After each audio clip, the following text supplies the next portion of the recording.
So here's a little person, and I've drawn their face, and you can see in blue at the bottom I've drawn their voice box. And I'm going to show you exactly what happens when you draw a little molecule like this of oxygen and follow it along its journey. So it's going to be breathed in either through the nose or through the mouth. And you know it's going to kind of end up in the same place, or so we think, right? We said that basically kind of the back of the throat is where it's going to end up. And this is my nose kind of going to the back of the throat, and the mouth kind of empties into the same spot. But already there are going to be some differences. So for example, you have in your nose these little yellow nose hairs. And the first question, of course, people think of with nose hairs is what the heck is their purpose? What do they do? And nose hairs are part of our filter system. So we have this great filter system, and there's nose hair, and their job is to make sure that all of the kind of large particles of dirt and dust are kind of picked up. So they're good for getting all the large particles out of the air, so it's cleaned up. Then you also have this kind of green slime, right? This kind of green mucus that we all kind of make. And this mucus, sometimes you think of as snot. This snot or mucus is good for small particles because it's really sticky, and the small particles of dust and dirt are going to glom onto it. And so that is our way of kind of cleaning up the air, so that when we breathe in through our nose, the air is basically clean, or at least cleaner than it would be otherwise. And so of course, if you compared nose air, or the air that you breathe in through your nose, to air that you breathe in through your mouth, the mouth air will be of course a little dirtier because it didn't have that nice filter system. And kind of thinking along the same route, if you think about picking your nose, that would be basically kind of cleaning the filter, right? So that's kind of a new way maybe of thinking about that habit. So air is going to end up going to the back of the throat. So air is going to kind of go in this way, and a little molecule of oxygen is going to kind of end up at the back of the throat. And another kind of interesting difference is that already that oxygen molecule and the air around it is going to be slightly different in other ways. It's going to be cleaner if it went through the nose, but either way, nose or mouth, it's going to be warmer and also more moist. So that's another change. In comparison, on the outside, the air is a little colder and drier. So these are some key differences in terms of what's happening to the air. These are two major differences, right? So now the air, or our little molecule of oxygen, has got a choice. It can either go kind of down one of two paths. One I'm going to draw is going to be into the larynx. This is our larynx right here.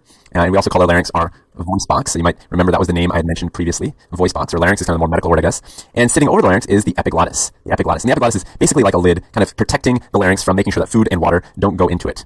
Now there's another tube I just alluded to, and it's sitting right here in this purple tube, is our esophagus. So the esophagus is basically, it's fantastic for things like food and water. You want food and water to go down the esophagus because it's going to lead to the stomach. So you want food and water to go that way, but you don't want food and water to go into the larynx. And so you want to make sure that the epiglottis, that lid, is working really well. And if food and water, if you're swallowing food and water, this epiglottis will literally just kind of close up and protect your larynx. But in this case, that's not happening, right? We're not actually food and water. We're a little molecule of oxygen. So let's follow that molecule a little bit further down. Let's see what happens to it.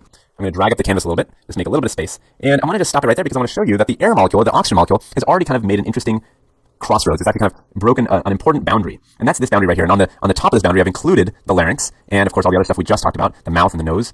And this is considered our upper respiratory tract. So anything above this dashed line is our upper respiratory tract. And then of course you can then guess that anything below the line must then be our lower respiratory tract. So this is an important boundary because people will talk about the upper and lower tract, and I want to make sure you know what is on which side. So on the top of it is the larynx and everything above that, and below it is the trachea. Let me label that here. The trachea is right here, the windpipe, or the trachea.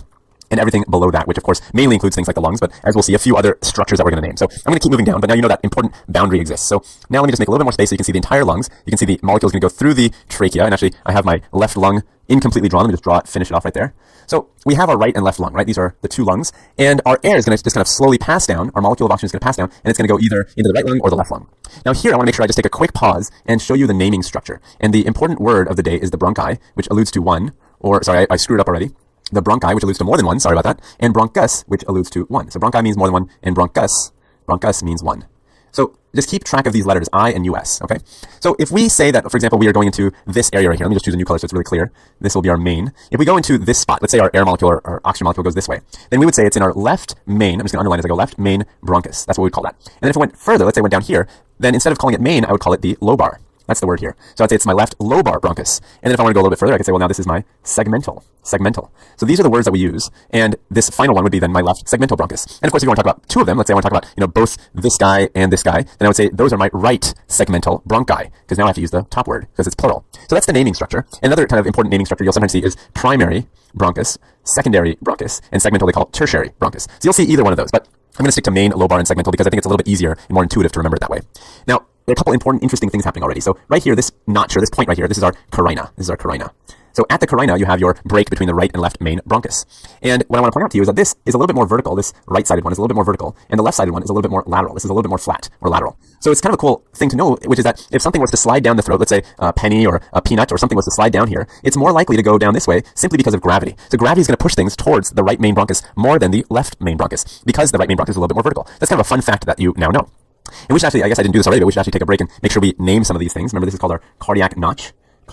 And remember that that's one clue to kind of telling apart the left and right lung. And the other clue we said was the lobes. So of course, the right one has the upper lobe, the middle lobe, and the lower lobe. And the left lung only has the upper and lower. So that's an important clue. I just want to make sure we don't forget our little tricks that we've learned for telling apart the lungs. So I'm going to take a little pause there. And now I'm going to show you in a sped up version all of the different branch points. So for example, here we have just a couple branch points, right? 1, 2, and getting into the segmental bronchi would be the third branch point. But I'm going to speed things along and show you how many more branch points there actually are before we get to the final part of our lung where the gas exchange actually happens. So enjoy.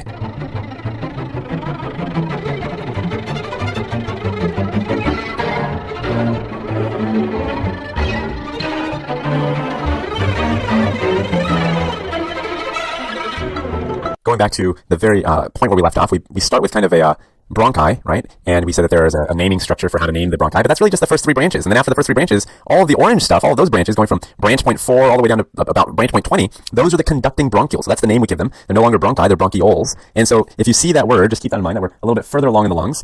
And then after the conducting bronchioles, you get into a few more branch points, and we call them the respiratory bronchioles. And actually the final, I should mention this, the final conducting bronchiole, sometimes you'll see this called the terminal bronchiole. It's kind of a bad name because terminal sounds like we're done, but actually we're just done with the conducting bronchioles, and we're still kind of going into the respiratory bronchioles.